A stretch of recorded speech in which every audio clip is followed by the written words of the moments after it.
team that's going to have a lot more fun in the transfer window next season, LA Galaxy, because their ban is over. And that's actually what I want to talk about first for the LA Galaxy is this transfer ban. Much like Inter Miami, the Galaxy were faced with a transfer ban in the middle of the season where they were not allowed to sign any players who required an international visa. They were also stuck trying to deal with the loss of $1 million in GAM to a roster that was already bogged down with bad contracts and DP signings. At the time of the ban, all three U22 and all three DP slots were filled with underperforming players or injured players, to my knowledge. Meaning that there wasn't a lot they could do outside of getting some free agents and stuff, which were few and far between at the middle of the MLS season, right? This would come back to hurt them in the long run, as injuries forced them to make signings that were okay at best to try and turn around what was an awful start from this group.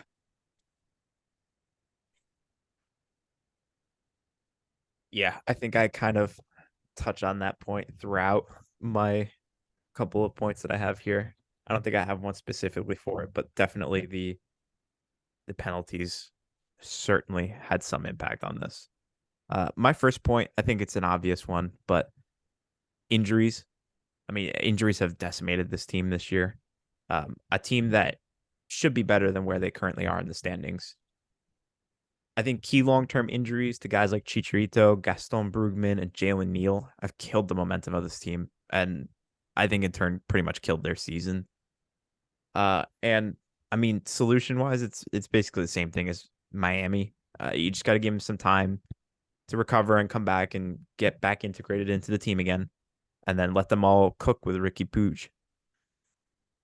I don't Yeah, so I think with no more transfer penalties going into this offseason, I think that'll be a big window for them to kind of fill in the holes that they need and let the guys come back from injury and then give it a good run again next season. But I think the pieces are there. I think they just need some time to get healthy.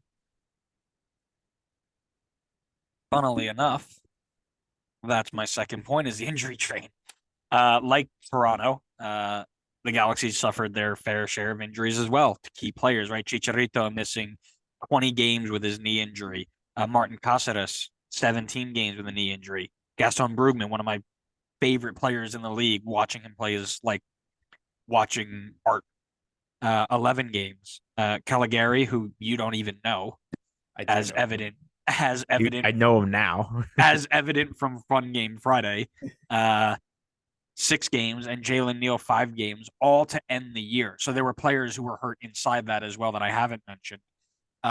When you're trying to turn around a bad start, having key players, including a top 10 center mid and a top 10 striker, out to long-term injuries, as well as two of your more promising young players, it doesn't help your cause. So injuries definitely brought this team down, and the transfer ban not being able to replace them properly with players that they would have wanted to use also hurt them. Nice. So I apologize ahead of time. My notes on this next one are a bit long, but I think the next point for me was depth. So I think this goes hand in hand a bit with the injuries. But the team had to rely on a lot of backups this season in some key positions to step up if they were still going to be competitive. And unfortunately for the Galaxy fans, they have not been able to do so. So center back was one position that I look at in terms of lack of depth, where after Jalen Neal, I just don't think there was much there. Cáceres was also hurt around the same time, as you mentioned. And I think that left Zavaleta as like really the only true center back backup to pair with Chris Mavinga. So looking through some of their previous games, it looked like this meant that they were forced into situations where they were playing Kelvin Leardom and Caligari as center backs along with Chris Mavinga. And in MLS 4.0, I don't think that's good enough. That you're not going to be able to sustain a good defense when attacks are just looking more and more lethal every year. When you're playing guys out of position and you're not playing the best that you can. I mean, obviously, the Galaxy were kind of put into a corner when guys get injured. They can't exactly predict that. But in the middle of the season, despite the transfer ban for international players. They did go out and land a few more center backs during the summer window. Uh, but I still feel like they haven't been able to fill that Jalen Neal sized hole in the defense. And in addition to that, I feel like there also hasn't been a true replacement for the loss of Gaston Brugman, who is, by some people's opinion, and I would say I would agree with that opinion, is the best defensive mid in the league. They brought in Edwin Cerrillo during the summer window, but I don't think he's been able to replace what Brugman brought to the table. And that's no easy task. So, not a knock against Edwin Cerrillo. And then lastly, Chicharito, Dejan Jovalic, I feel like should have been the perfect replacement based on how successful he had been in the past with limited minutes, but he's really struggled when given the opportunity this year. At the moment, he's on 5 goals, 2 assists in about 1,500 minutes. I think a healthy Chicharito paired with Ricky Puig, I think would hit 10 goals at least comfortably. So Jovalic only being at half of that is a bit disappointing. Billy Sharp, I think, has done a really nice job coming in and filling this role, but it was a little too late in the season to have, I think, enough of an impact. So I guess solution wise for this, obviously, no more transfer restrictions in the next window will help them a lot to be able to better set the team up for in case this were to happen again. Obviously, you're not going to hope it happens again, but now you can kind of get a sense of like, all right, if there were to be some key injuries to key players, where are the holes in our team? Like, where should we make sure that we have the depth in case there is an injury like this again? I, funnily enough, have something very similar. I only focused on one section there, and Copying my notes. it is I let you do this. You're welcome. Make you look. Um, I focused on the center backs alone, right? So yes, the injuries hurt, the depth wasn't there because of the transfer ban, but the really, really bad part to me was at the center back spot. We talked about it from day one that the roster build and how they wanted to run their team made no sense because you had 2 players under 30 to play center back, and one of them was going out on loan. So you had Jalen Neal, who had made an appearance for the national team before he made an appearance for LA, paired with either Chris Mavinga, Eric Zavaleta, Martin Castros. All guys who have great experience when they were a lot younger, but it wasn't to be to start the year. And then midseason rolls around and your reinforcements are 30-year-old Tony Alfaro, who is a starting center back for the worst defensive team in league history, and 34-year-old Maya Yoshida.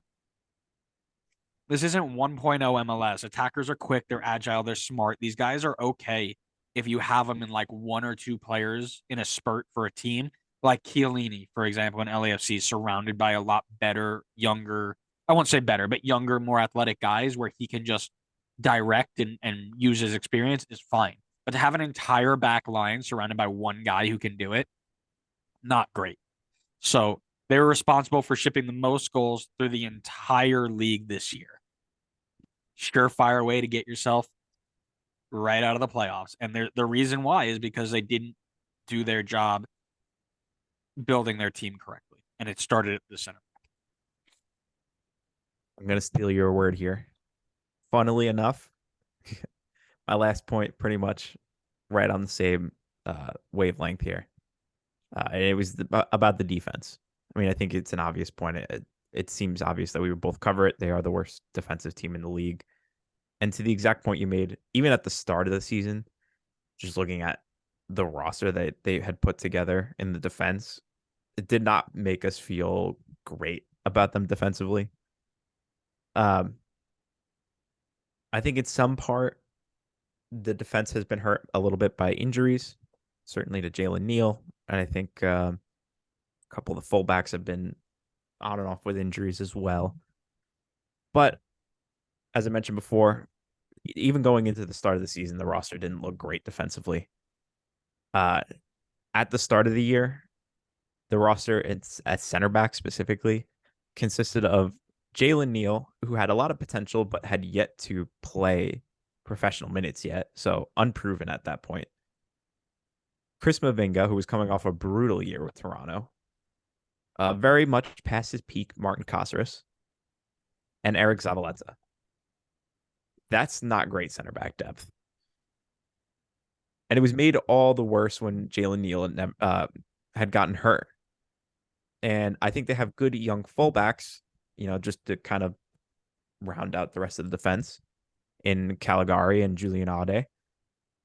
But I don't think either of them seem to be outright defensive fullbacks. So pair that with the center back that they had, plus no Gaston Brugman, who they lost through injury. And it was going to be a recipe for disaster defensively. Honestly, in terms of a solution, I think they need to improve the center back position. I think they need to find another rock at center back to pair with Jalen Neal. Maybe that's Maya Yoshida. I'm not too sure yet. I'd like to see like a full year from him first. And then I think you got to redo the depth with some new options, especially at center back. Because I just think, to the exact point that you had mentioned before, the attacks are not the same as MLS 1.0, 2.0 anymore. They're quick, they're dynamic, and you're going to need strong defenders in order to be able to handle it. And I don't think that they have that at the moment. Correct. Yeah. If you look at it, right, their roster build was poor. Injuries hit them like a truck. And then the transfer ban prevented them from fixing it. And now they are where they are. So, again, hopefully they'll learn from that, build it properly, build it legally, and then get a medical guy who won't get their entire team hurt.